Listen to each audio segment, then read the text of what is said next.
Lots of big hardware news this week, including Intel working on its 7nm process while simultaneously working on its 10nm process. So that is one of the biggest items here. Walmart slashing the prices on its gaming PCs, which it is still selling, by the way. Memory prices could slide 10% in first quarter of 2019. And most importantly, we're working on a very special video. Before that, this video is brought to you by Corsair's Vengeance RGB memory. Corsair's Vengeance RGB RAM uses pre-screened ICs for better overclocking headroom and tighter timings. Corsair's RAM also has the benefit of wide-reaching motherboard support by landing on qualified vendor lists for motherboard makers, ensuring wide compatibility between boards. Learn more at the link in the description below. Quick GN note first then. Some of you know what that's referencing, and if you do, feel free to update all the newcomers in the comments below, but there's a reason it's on the table. I'm going to leave it there. Other than that, we just restocked the beer glasses, we restocked the chalkboard shirts, the blueprint shirts, and the zipper hoodies. So if you're interested in those, go ahead and pick one up on store.gamersnexus.net. So getting into the news items here, we have a couple of really interesting ones. And let's just start with the Intel 7nm process and their Extreme Ultra-Violet Lithography progress. This is something that EUV has been discussed for a long time now, a couple of decades, and it looks like it might be finally happening. Following Samsung's discussion of its EUV progress about a week ago, Intel announced to a room full of NASDAQ investors that its Extreme Ultraviolet Lithography 7nm node is forging ahead for volume manufacturing toward 2020. We previously spoke with technical analyst David Cantor about the differences of Intel's 10nm and AMD's 7nm solutions, and how density means that these numbers aren't as simple to compare as just looking at their raw numerical value. Intel's 10nm might be more comparable to AMD's 7nm than AMD's 7 versus 10 or Intel's own 7 versus 10 intra-company.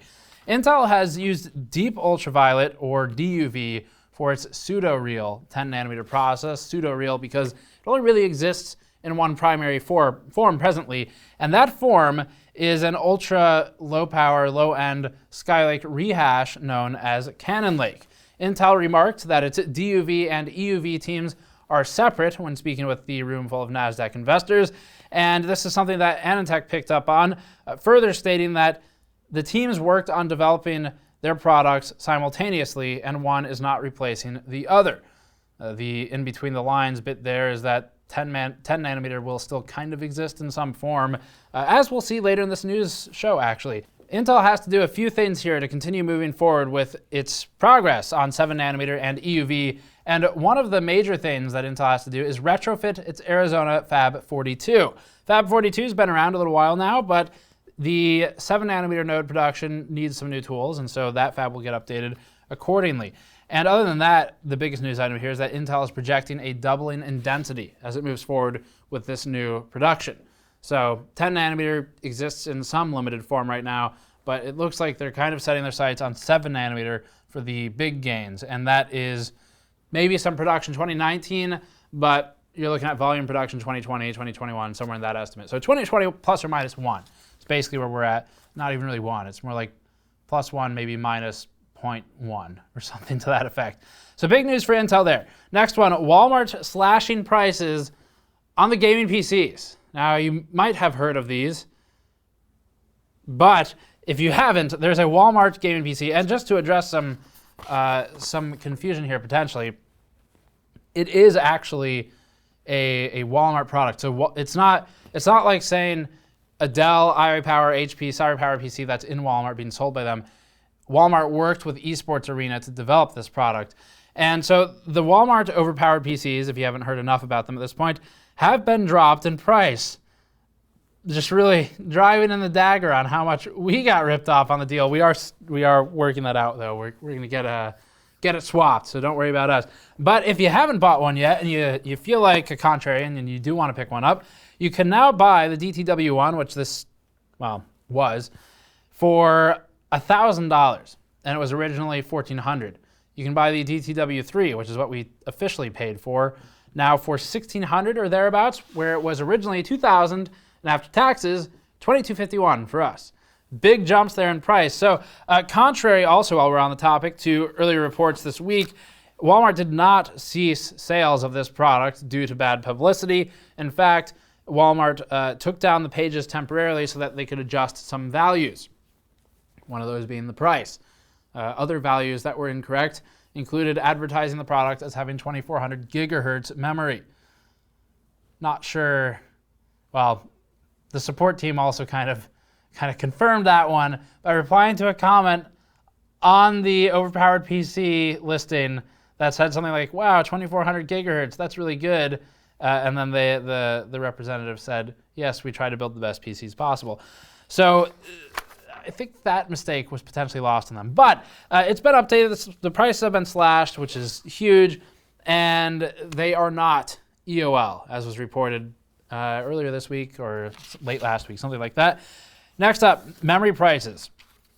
So for this one, oh, and I should note on the Walmart front, if you missed it, our power supply review, our first ever power supply mini review, is now live, and that features the Walmart 500 watt Great Wall power supply. You should definitely check it out. I will note here briefly that our power supply testing has a really long way to go. We're aware of that. We're still learning, but we wanted to try out just the basics. So learning how to use the SM8800, learning how to use the SM220, get some baseline efficiency numbers that we're confident in, and start playing around with voltage ripple. And now we have a whole list of things to improve on. So keep an eye out as we continue to advance that methodology, but you are very much going to be watching us learn this process because the power supply reviewers that are out there now have been doing it a long time, are very good. And we're not going to start at that level, but we'll work towards it. Anyway, next item. So gaming shipments, actually, there's a couple before this one that are more interesting. Let's move this run around. Dram Market, here's a good one. So for memory price, we've been talking about this story for like a year now at this point, and it's interesting because the DRAM market continues to level out. So this is a good thing. And this is after multiple quarters of record high prices and an ongoing price fixing investigation, which we reported on about a week or two ago, as the Chinese government has reportedly said, actually not, it has literally said that it has, quote, massive evidence regarding the price fixing investigation. But again, we don't know any more than that. They haven't revealed any of the evidence, and we don't know what direction it's going. But what might interest you to know is that memory prices keep seeing updated predictions for continually lower prices, and now DRAM Exchange, which is one of the most reliable sources for these price updates, is citing that first quarter 2019 could yield another 10% drop in desktop memory prices. Prices are trending downwards thanks to the market being at an oversupply, while manufacturers continue to increase output. Additionally, the demand for DRAM has been sluggish. For the last couple of years, demand has far outpaced supply. That's no longer the case. The US-China dispute is also expected to impact the cost of shipments, but it's a bit nebulous what's going to happen to memory.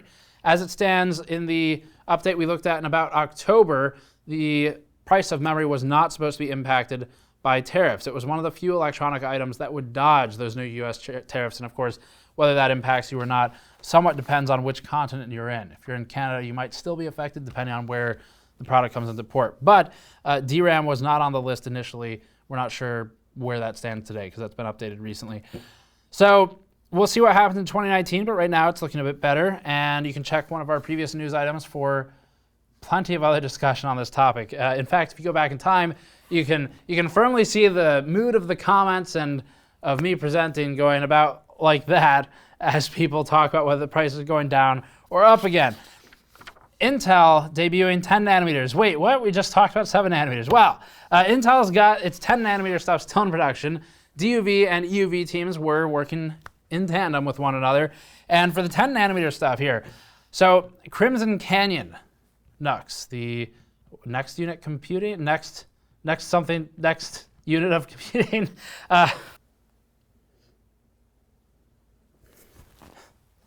Next unit of computing. It's been a little while. Had to look it up. So then Intel Nooks, Crimson Canyon's up next, following the Hades Canyon one that we actually built in one of the boxes. Actually, here it is right here. So this was a really cool product. We did some sort of extreme overclocking on it, put liquid metal on it and a water block and a custom case, and that's what's left of it. Still works though. So this is being followed up by the new Intel Nook, which is Crimson Canyon. And previously, Intel worked with AMD on its Hades Canyon part. You'll potentially be happy to hear they are doing it again. And we're happy to hear that because Hades Canyon was one of the best products that Intel has put out recently. And it was a lot of fun to work with and very good in both CPU and graphics fronts. So Crimson Canyon Nooks are popping up at US retailers now, like Amazon, Newegg, and Walmart, also B&H Photo. The two new SKUs are as follows. There's the Nook 8i3 CYSN and the Nook 8i3 CYSM. So those are the two differences. These feature an Intel Core i3-8121, which is based on Intel's long-awaited and sort of existing 10nm process. And the fact that US retailers are reported as having wide availability is a good sign here that Intel's approaching volume shipments of 10nm in some form, which they've said is on tap for 2019. A couple of years late, but it is probably coming out. Intel is pairing the 8121 i3 CPU with an AMD Radeon 540 DGPU, and that's got 4 GB to 8 GB of soldered LPDDR4 2666 memory accompanying it, both parts that is. The mini PCs are equipped with a 1 TB SATA drive, but will also come with an M2 2280 slot for additional storage if you need it, or a PCIe SSD. Connectivity comes in the form of Intel Wireless AC 9560. That's 802.11 AC, Wi-Fi, Bluetooth 5, and it's also got HDMI 2.0 outputs. Price starts at $530. We might try and look at one of these because we did like the Hades Canyon parts, so these would be a good follow-on to that. Next up, Seagate announced that the company currently has a 16 TB HAMR hard drive in testing for an eventual enterprise release. The 16 TB hard drive uses heat-assisted magnetic recording and is based on Seagate's Exos lineup in enterprise storage. Separately, and exciting for data enthusiasts, Seagate is looking forward to using HAMR to reach 20 TB levels by the year or by the end of 2020. Like most of the high-density mechanical storage out there, the 16 TB Exos devices use helium to increase the quantity of platters, but Seagate did not disclose exactly how many platters they're using to achieve 16 TB. That will very likely be revealed soon. After Seagate validates and qualifies its drives internally, it will be moving forward with production, first deploying the drives to customers in data center segments where they could really use some more density. And Seagate recently released their Exos X14 14 TB hard drives this past September, actually, and also has the arrival of the Exos HAMR 16 TB devices looking towards, well, sometime soon, at least for data centers. So that will officially be the largest hard drive available, usurping the throne from Western Digital's existing 15 TB drive named the UltraStar DC HC620. And Seagate's got an official blog post on that if you want to learn more, but as always, we'll have a link to our show notes in the description below. Next up, this one's kind of special. So gaming gets a shout out. You might make fun of how products are named, Gaming X, Gaming Y, Gaming Z, but it matters apparently. So gaming monitor shipments doubled in 2018, apparently thanks to PUBG and Fortnite. If you hated those games, well, you can thank them for bringing volume shipments of gaming monitors and thereby potentially reducing the price going forward. Now, if you're wondering, what does a gaming monitor, what does that mean? What is a gaming monitor? Well, according to Wits View, which is a division of TrendForce, which works with DRAM Exchange and produces some actually very reliable data, Wits View says that by its metrics, a gaming panel is one that is identified as having a refresh rate above 100 Hertz.